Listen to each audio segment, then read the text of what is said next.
Mesdames, Messieurs, bonsoir et merci de suivre le 20h de la télévision du Burkina à la une de l'actualité ce soir. À quelques jours de la commémoration de la fête de l'indépendance, les projecteurs sont tous braqués sur la région du centre-sud. À Manga, Kombisiri ou encore Pau, les infrastructures sont toutes ou presque toutes réceptionnées. Nous irons sur le terrain où le Premier ministre Paul Kabacheba officialise leurs utilisations. Elle se présente autrement au public. La Sonapost devient la poste du Burkina alors qu'on la croyait en perte de vitesse avec l'avènement des TIC. La poste se met dans l'air du temps. Quels sont les nouveaux défis de la poste du Burkina? Éléments de réponse dans ce journal. Et puis en France, l'acte 4 du mouvement Les Gilets jaunes s'est déroulé ce samedi à Paris et dans d'autres villes françaises. La capitale a été pour le 4e samedi de suite le théâtre de manifestations avec à la clé plusieurs centaines d'arrestations, autant de gardés à vue et une cinquantaine de blessés. Bienvenue à tous. La nation reconnaissante à plus de 800 de ses filles et fils. La cérémonie de décoration en marge de la fête nationale a drainé du beau monde dans la soirée d'hier à Kosiam. Sur le parvis du palais présidentiel, le chef de l'État a porté une attention particulière à chacun des récipiendaires. Le récit avec Jean-Eudes Bayala et Abdelaziz Yaguibour. La nation n'oublie jamais ses fils. Jouissant de sa retraite loin de l'univers du métier des armes, le colonel-major Mamadi Aouba était loin d'imaginer que ses bons et loyaux services rendus à l'armée avaient marqué plus d'un. Des années après son admission à la retraite, la nation lui a fait appel pour lui signifier que son sacrifice n'est pas vain. Vraiment, c'est un sentiment de joie et de fierté. Après plus de 41 ans, bientôt 42 ans de service, je suis actuellement à la retraite et continuer à penser à moi, vraiment, je ne peux dire que toutes mes admirations parce que je n'ai pas d'autres mots. Plus de 820 récipiendaires issus du public et du privé ont vu leurs efforts pour la marche radieuse de leur nation couronnée. Dans l'ordre de l'étalon, ils sont 399 récompensés, dont 7 grands officiers, 35 commandeurs et 99 officiers. Pour leur valeur professionnelle, la durée et la qualité de leur service, 421 récipiendaires ont été distingués dans l'ordre du mérite burkinabé. Cette médaille est une invite pour moi alors, de redoubler d'efforts, de travailler encore plus pour engranger de meilleurs résultats et ce pour le meilleur rayonnement de notre système éducatif. Lorsque la nation reconnaît que vous avez fait un certain travail qui mérite reconnaissance, on ne peut qu'être heureux, mais en même temps, on se dit qu'on doit faire encore davantage pour mériter, comme ceux qui ont davantage mérité que vous. Je rends grâce à Dieu d'abord pour tous ses bienfaits. Sinon, c'est vraiment un sentiment de joie, un sentiment de reconnaissance à l'endroit des autorités, des plus hautes autorités, de ma hiérarchie, et une distinction que je dédie à mon époux et mes enfants. C'est une distinction très honorifique qui nous demande d'aller au-delà de nous-mêmes pour servir la nation. Donc c'est un sentiment de fierté d'appartenir à un peuple qui te le reconnaît et surtout à faire mieux. Donc je demande la grâce au Seigneur de ne jamais décevoir ce peuple qui m'a fait confiance. Je suis écrivain, voilà, j'ai actuellement 20 livres et aussi je suis inventeur. C'est vraiment un grand plaisir pour nous que la nation nous reconnaisse, surtout qu'on est très jeune. Bon, la mérite est venue à la poignée de tout le monde. Il y avait une crise à Solenzo depuis 2011. Donc grâce aux médiateurs et les bonnes volontés, on a pu en tout cas en temps sous peu éteindre ce feu. Bon, c'est un grand plaisir pour moi. Voilà, le fait de reconnaître ma mérite. Vraiment, il faut dire que c'est avec joie que j'ai reçu cette distinction parce que c'est à la fois la reconnaissance du mérite, du travail, mais surtout l'appel à plus d'abnégation, plus de travail afin d'avoir plus de résultats, non seulement dans la gestion des finances publiques, c'est-à-dire au niveau du ministère de l'économie, des finances et du développement, mais surtout plus de résultats et plus de bonheur pour la population tout entière. Jour de moisson, jour de reconnaissance et de joie partagée. En récompensant l'ardeur au travail de ses fils, la nation les invite à la constance dans l'effort, mais aussi à servir de modèle aux autres. Voilà de quoi faire taire les plus pessimistes. À 72 heures de la commémoration de la fête de l'indépendance, les infrastructures dites clés sont inaugurées. Au pas de course, le chef du gouvernement a réceptionné la salle polyvalente, le stade régional, la place de la Nation, mais aussi des logements. Paul Kabatieba s'est aussi rassuré du bon déroulement de la parade en préparation. Le point avec Paul-David Bambara et Momone Soubega.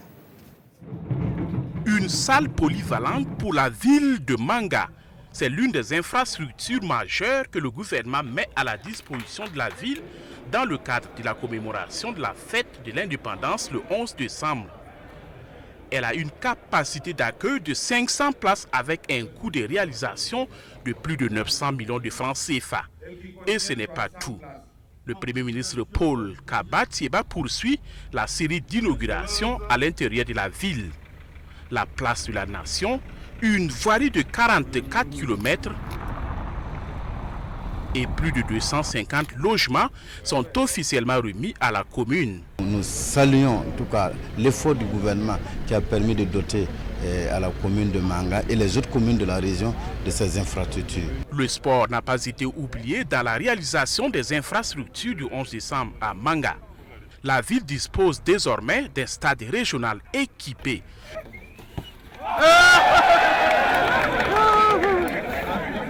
Je voudrais, à l'issue de cette visite que j'ai effectuée ici à Manga ce jour, dire toute ma satisfaction. Et je voudrais à cet égard féliciter toutes les femmes et tous les hommes qui ont contribué au succès de ce travail-là.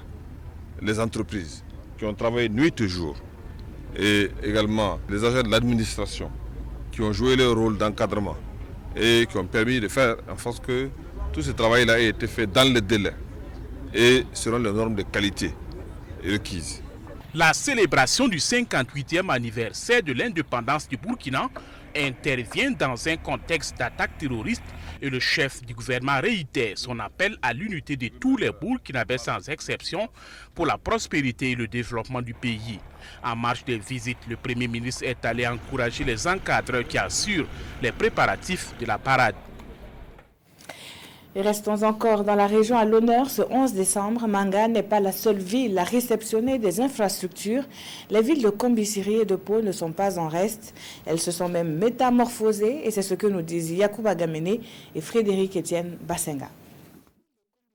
La région du centre-sud, 3 provinces, 3 communes urbaines en chantier. À Manga, chef-lieu de la région, nous sommes à quelques jours du 11 décembre. Les ouvriers sont à pied d'œuvre sur tous les chantiers. L'aire du défilé est prête, les tribunes sont déjà dressées et n'attendent que la grande parade du 11 décembre. Côté bitume, plusieurs artères sont déjà finalisées.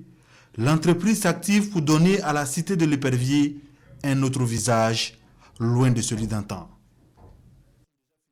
On n'avait pas de voies. Là maintenant, on a eu des voies de 6 mètres. Donc, on peut dire que Manga s'est un peu changé. Ce n'est plus comme avant. Des deux côtés de l'artère principale de Manga, des duplex poussent. La place de la Nation, le marché, l'auberge du 11 décembre, la salle polyvalente, mais aussi le stade municipal. Les entreprises commises à la tâche mettent les bouchées doubles pour remplir leur part du contrat. Pour ce 11 décembre, les autres provinces n'ont pas été oubliées. À Pau et à Kombisiri, ce sont 4 km de bitume que chacune de ces villes va recevoir. Les travaux avancent au grand bonheur des riverains. On va améliorer vraiment mon activité. Parce que déjà, il y a des grandes personnes qui viennent ici, me disent, mais ton coin là c'est bon, mais la poussée, je dis bon. Grâce à Dieu, avec le goudron qui va finir de suite là, vraiment ça va nous aider. Il dit bon, donc on dirait, moi je dois remercier vraiment le 11 décembre parce que sans ça... Vous voyez, bon, ça va améliorer notre condition de vie aussi, puisque concernant la voie aussi, beaucoup de personnes vont passer. Ok, ça va améliorer notre condition de vie aussi. Donc vraiment, ça va nous apporter beaucoup de choses. Dans ces deux communes, 2 CSPS sont également en construction. Des bâtiments administratifs dans chacune de ces provinces sont en train d'être rénovés et comme Manga, Pau et Combisri disposent également de leurs logements sociaux. À chaque commémoration de la fête de l'indépendance, sa rareté, voire son absence, fait planer le doute sur le bon déroulement des festivités. Rassurez-vous, Manga sera desservi en eau et de qualité. Les responsables de la Nationale des eaux et de l'assainissement se veulent formels pour en convaincre plus d'un. Ils ont convié la presse à une visite des réalisations dans la cité de l'Épervier. Constat avec Paul-David Bambara et Moumouni Soubega.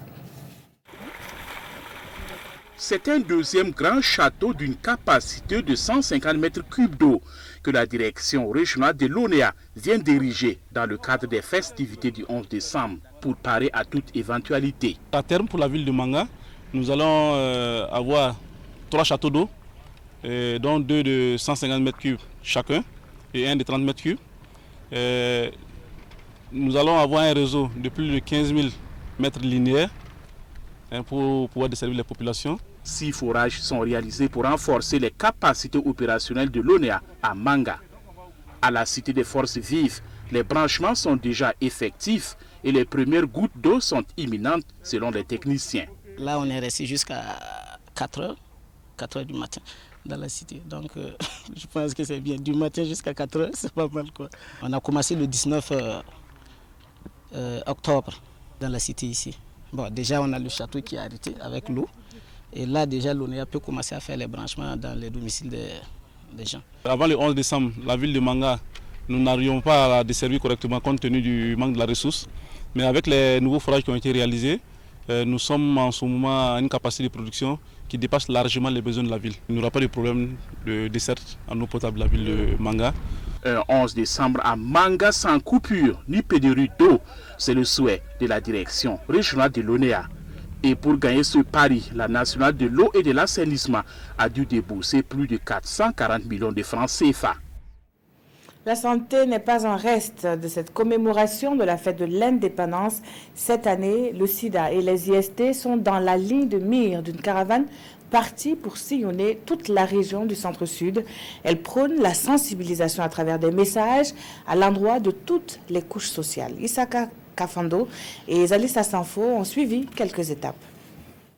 Après la fête du 11 décembre à Manga, pas de défaite ni de regret côté santé, surtout en matière de maladies sexuellement transmissibles. C'est le souhait du comité d'organisation de ces festivités. Alors, pour réaliser ce défi d'une fête saine, avec zéro transmission du VIH-Sida et des IST, le comité d'organisation en partenariat avec le Conseil national de lutte contre le sida et les IST lance ici à Saponé une caravane de sensibilisation.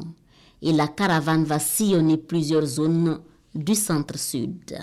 Dans le sens justement de dire aux gens, c'est vrai on peut fêter, mais il faut faire attention. Le sida est là, il faut qu'on fasse très attention. Et partout où passera la caravane, le message restera le même. C'est la jeunesse qui est le plus interpellée sur son comportement. Comme la jeunesse est la population cible des fêtes, si on ne fait pas attention, si on n'attire pas son attention, vraiment les dérives vont se produire. Mon seul message, c'est dire aux jeunes, le sida est là, connaissez votre statut sérologique et vous saurez prendre les précautions nécessaires pour vivre le plus longtemps possible. Le Conseil national de lutte contre le sida à travers cette caravane veut aussi contribuer à l'atteinte de l'objectif de l'ONU-SIDA. Mettre fin à l'épidémie du sida d'ici à 2030. Et puis pour en savoir davantage sur la commémoration de ce 58e anniversaire de l'indépendance, rendez-vous dans vos kiosques à journaux pour retrouver ce hors-série des éditions Siloya. Vous y trouverez des articles sur les grandes figures de la région du centre-sud qui ont marqué l'histoire du Burkina et sur les potentialités de la région. Ce hors-série vous est proposé à 500 francs CFA. Dans la suite de ce journal, la Sonapost fait peau neuve et devient la Poste du Burkina. Changement de nom pour accompagner une vision innovante de la Poste. La nouvelle identité a été rendue publique à Ouagadougou, de même que les nouveaux services qui sont d'ores et déjà offerts aux usagers. Si l'on pensait l'avoir perdu avec l'avènement des TIC, la Poste du Burkina se met dans l'ère du temps. Idrissa Ouarga et Olopoda. Un nouveau logo pour être en phase avec son slogan « Vous facilitez la vie ». La Poste Burkina Faso vient ainsi de se doter d'une nouvelle identité visuelle. Le logotype dévoilé ce jour est composé de 4 éléments que sont le texte, les talons stylisés, l'ovale discontinu et la forme rectangulaire bleue dégradée au contour arrondi. Il était extrêmement important pour nous de nous conformer à la pratique à l'international, de contribuer aussi au rayonnement international du Burkina Faso à travers donc l'activité postale et surtout montrer à nos clients, nos partenaires et où nous travaillons aussi que nous sommes en train d'aller vers un nouvel horizon. Nous sommes en train de montrer que nous sommes présents, nous sommes en train de nous renaître pour donc faciliter la vie de tout le monde. À travers cette nouvelle identité, la Poste Burkina Faso compte relever les défis de l'évolution numérique. Pour ce faire, la société met sur le marché des services innovants afin de répondre aux besoins de la population. Aujourd'hui, vous pouvez avoir une adresse postale et ne pas avoir de boîte postale physique avec une clé, mais vous allez recevoir des courriers de part de monde et vous allez recevoir un SMS ou un appel pour collecter votre courrier. L'activité postale au Burkina Faso aura 100 ans en 2019 et la Poste au Burkina Faso, qui est tournée désormais vers un futur dans un esprit ouvert et renouvelé, envisage de renforcer sa communication sur la toile pour une meilleure visibilité des opportunités qu'elle offre à ses usagers. La suite du journal avec la semaine de l'industrie initiée par le département du commerce, de l'industrie et de l'artisanat. Au nombre des activités prévues par le ministère, une tournée dans les usines du pays. C'est ainsi que Aruna Kabouré s'est rendu à Faso Coton, une usine d'égrenage située dans la capitale. L'idée est de galvaniser les acteurs qui devraient explorer les autres pistes de transformation et d'écoulement de l'or blanc. Oscar Soulama, Bouma Ernest Nebier pour le reportage. Situé au cœur de la zone industrielle du quartier Goungé de Ouagadougou, Faso Coton est une unité industrielle d'égrenage de coton. Dotée d'équipements de pointe, elle a une capacité d'égrenage de 40 000 tonnes par an. Cette usine reçoit ce jour le ministre du Commerce, de l'Industrie et de l'Artisanat, Aruna Kabouré, venu féliciter et encourager les agents qui y travaillent. Après avoir énuméré des mesures envisagées par le gouvernement pour booster la transformation du coton burkinabé, il a prêté une oreille attentive aux préoccupations des premiers responsables de Faso Coton. Nous avons une seule difficulté. Le secteur du coton au Burkina est régi par un texte.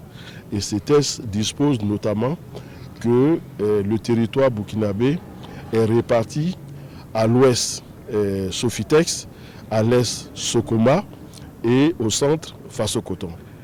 Il s'est fait malheureusement, en violation de ces dispositions, qu'un opérateur privé soit venu installer une usine à Ouagadougou. Cet opérateur démarche aujourd'hui nos producteurs de coton dans la zone. Sur la question, le ministre Aruna Kabouré rassure. Ils ont quelques préoccupations, notamment le respect des cahiers de charges au niveau de l'État aussi, par rapport aux accords, aux protocoles qui existent.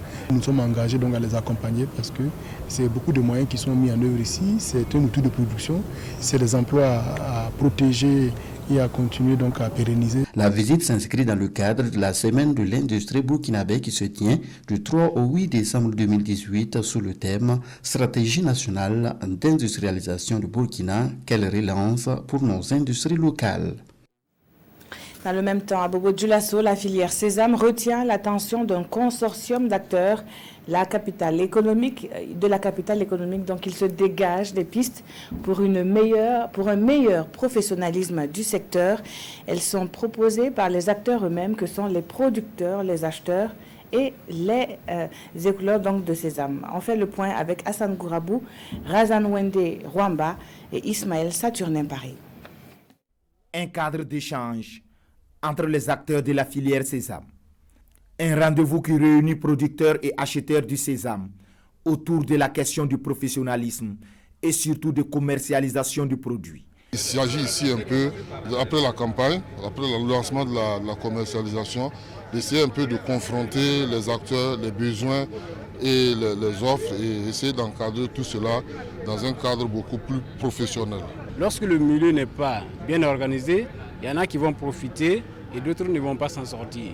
Et c'est pour cela que c'est intéressant et c'est ce qui explique effectivement donc notre soutien pour que nos populations qui produisent ne soient pas exploitées. Cette rencontre est l'occasion pour les producteurs, les acheteurs et les exportateurs du sésame d'avoir des échanges entre eux et surtout de favoriser un cadre de négociation par des rencontres B2B. Ça consiste essentiellement à appeler les acheteurs et les producteurs pour les mettre en séance de négociation. Et cette négociation peut aboutir à une signature de contrat de vente ou de contrat d'achat du sésame. Et nous, notre rôle justement, c'est de faciliter cette relation de contractualisation. Ce cadre d'échange entre acteurs du sésame est le fruit d'un projet financé par le département américain de l'agriculture à travers le projet USDA. Il couvre 4 régions au Burkina Faso, la boucle du Moun, les Hauts-Bassins, les Cascades et la région de l'Est. L'allaitement maternel exclusif durant les 6 premiers mois de vie du nourrisson, c'est le message porté à Tenkodogo à la faveur de la célébration de la 26e semaine mondiale de l'allaitement maternel. Les études sont unanimes sur le sujet. L'allaitement maternel participe à un équilibre de la vie de l'enfant et de la mère. Les détails avec Dahandi Banga, Amidou Lankwande et Rasmata Oudraogo. Au Burkina Faso, 52% d'enfants sont privés du lait maternel pendant les 6 premiers mois. Célébré sous le thème « L'allaitement maternel, le fondement de la vie », cette semaine mondiale est une occasion d'interpeller les femmes à la bonne pratique de l'allaitement pour le bien-être de l'enfant. Au niveau de l'OMS, plus d'1 million de nourrissons meurent par an. Et cette situation pouvait être évitée si l'allaitement maternel exclusif était pratiqué. Et c'est pour relever ces défis que des actions sont menées pour que l'allaitement maternel exclusif soit une réalité au Burkina Faso. Il y a beaucoup d'actions qui sont menées pour encourager la femme à l'allaitement, qui visent la protection et le soutien à la femme qui allaite. L'objectif, c'est de lui donner toutes les informations dont elle a besoin et de lui donner le soutien qu'il faut pour qu'elle puisse allaiter son enfant. À cette cérémonie, les femmes allaitantes qui se sont illustrées à la bonne pratique de l'allaitement ont été encouragées. Une façon d'inciter plus de femmes à emboîter le pas. Au regard des comportements actuels, tout devient urgent en matière de prise en charge des maladies des voies urinaires. La Société d'urologie du Burkina Faso tire la sonnette d'alarme sur un sujet encore tabou. Et selon elle, nous sommes encore nombreux à ne pas vouloir se faire examiner les parties intimes. Conséquence, les pathologies bénignes se compliquent avant les premières consultations. Non Bakouda et Zalissa Sanfo. Les urgences urologiques. C'est ce qui retient l'attention de la Société d'urologie du Burkina Faso qui tient ici sa toute première journée. Et ce n'est pas fortuit si elle consacre du temps pour réfléchir et partager les meilleures pratiques sur les urgences des maladies liées aux voies urinaires. Selon ces spécialistes, tout est presque urgence en matière de pathologie urinaire au Burkina Faso. La raison, l'on a toujours du mal à se faire examiner ses parties intimes, si ce n'est à un stade critique.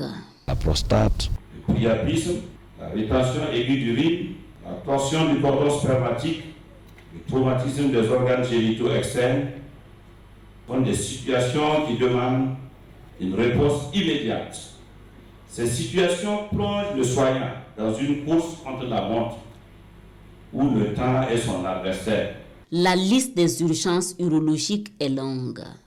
Et le président de la société promet, elles connaîtront une meilleure prise en charge à l'issue de cette journée. Ceci permettra de mieux soigner nos patients selon des normes internationales et ce serait pour mieux en tout cas prendre en charge nos patients. Les pathologies urologiques sont nombreuses, mais les urologues se comptent du bout des doigts. Et à cette rencontre, les jeunes médecins auront de quoi se convaincre pour une spécialisation en urologie. En France, c'est le 4e acte du mouvement des Gilets jaunes. De nombreux quartiers parisiens étaient à l'arrêt ce 4e samedi de manifestation. La stratégie des milliers de forces de l'ordre déployées dans la capitale a changé. Les arrestations, plus de 1000 se sont effectuées en amont. Celles des Gilets jaunes aussi, moins nombreux, mais toujours aussi déterminés qu'au premier jour. Pour ce 4e samedi de manifestation nationale des Gilets jaunes, Paris s'était préparé au pire. Et au cours de la matinée, il y a eu des moments de calme relatif. De chant même. Puis soudain, la tension monte. Des heurts entre forces de l'ordre et manifestants et des tirs de gaz lacrymogène. Encore les mêmes scènes sur les Champs-Élysées. Les forces de l'ordre tentent de disperser des manifestants un peu moins nombreux que la semaine dernière. Plus de 30 000 partout en France. À Paris, la plupart étaient ici, sur l'avenue des Champs-Élysées, encerclés par les barrages policiers. Plusieurs affrontements violents se sont répétés. Certains manifestants tentent même d'utiliser ces barrières comme projectiles. Et les forces de l'ordre ont parfois du mal à les contenir. Putain, vous nous gênez là, vous voyez pas? On prend des caillasses à cause de vous. Vous nous gênez les mecs, vous savez pas bosser. La vérité, vous savez pas bosser.